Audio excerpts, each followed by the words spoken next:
ഭരണഘടന വിഭാവനം ചെയ്യുന്ന ഒരു അധികാരമാണ് യഥാർത്ഥത്തിൽ സംസ്ഥാനത്തിന്റെ എക്സിക്യൂട്ടീവ് ചെയർമാൻ എന്ന നിലയിൽ ഗവർണർക്ക് ആവശ്യമായിട്ടുള്ള എല്ലാ സുരക്ഷയും കേരളത്തിലെ ഗവൺമെന്റ് ഒരുക്കി കൊടുക്കുന്നുണ്ട്.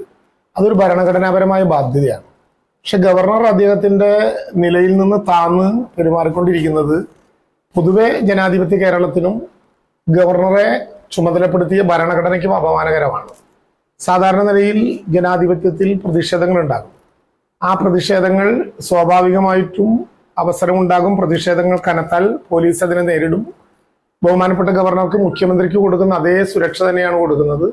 ഏതെങ്കിലും വിധത്തിൽ അങ്ങനെ ആ സുരക്ഷയെ മറികടന്ന് ഗവർണറെ ആക്രമിക്കാൻ ഏത് ജനാധിപത്യ സംവിധാനത്തിൽ ശ്രമിച്ചാലും അതിൽ നിന്ന് അദ്ദേഹത്തെ രക്ഷിക്കാനുള്ള കരുത്തോട് കൂടിയിട്ടുള്ള സുരക്ഷാ സംവിധാനം അദ്ദേഹത്തിന് ചുറ്റുമൊരുക്കിയിട്ടുണ്ട്.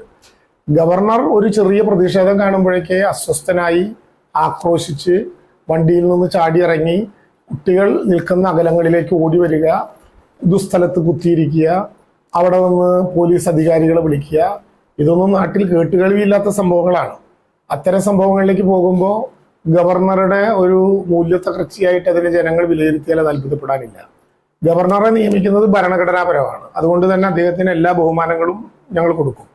കേന്ദ്ര ഗവൺമെന്റ് കേരളത്തെ ദ്രോഹിക്കാനുള്ള നിരവധി സംവിധാനങ്ങൾ ഒരുക്കുന്നതിന്റെ ഭാഗമാകരുത് ഗവർണർ. കാരണം ഗവർണറെ ഭരണഘടന ചുമതലപ്പെടുത്തിയ ഒരു പദവിയാണ്. അതുകൊണ്ട് അദ്ദേഹം അത് ശ്രദ്ധിക്കുക. സർക്കാരിന് എല്ലാ വിധത്തിലുള്ള ആത്മവിശ്വാസവും ഉണ്ട്. ഗവർണറുടെ എല്ലാ പരിപാടികളിലും നല്ലതുപോലെ സംരക്ഷിച്ചിട്ടുണ്ട്. കേരളത്തിലെ ക്രമസമാധാന നില തകർന്നു എന്ന് വരുത്താൻ ബോധപൂർവമായ പരിശ്രമങ്ങൾ പല കേന്ദ്രങ്ങളിൽ നിന്ന് ഉയരുന്നുണ്ട്. കോഴിക്കോട് അദ്ദേഹം വന്നപ്പോൾ ഒരു പ്രഖ്യാപനവുമില്ലാതെ കോഴിക്കോട്ടെ മിഠായി തെരുവിലേക്ക് അദ്ദേഹത്തെ പോകാൻ പ്രേരിപ്പിച്ചത് ഒരുപക്ഷെ അദ്ദേഹം പോയാൽ ഏതെങ്കിലും വിധത്തിലുള്ള ക്രമസമാധാന പ്രശ്നം ഉണ്ടാകുമോ എന്ന് പരീക്ഷിക്കാനാണ്. ഒരു പ്രശ്നവും ഉണ്ടായില്ല. കോഴിക്കോട് അതിന്റെ സഹജമായ ആതിഥ്യത്തോടെ ഗവർണറെ സ്വീകരിച്ചു. മുറിച്ചു വെച്ച ഹലുവ കഷ്ണങ്ങൾ കൊടുത്തു. അദ്ദേഹത്തിനോട് നന്നായി സംസാരിച്ചു. ടാറ്റ പറഞ്ഞ് യാത്രയാക്കി. ഇത് കേരളത്തിന്റെ ഒരു സംസ്കാരമാണ്. അത് കേരളം പുലർത്തുക തന്നെ ചെയ്യും.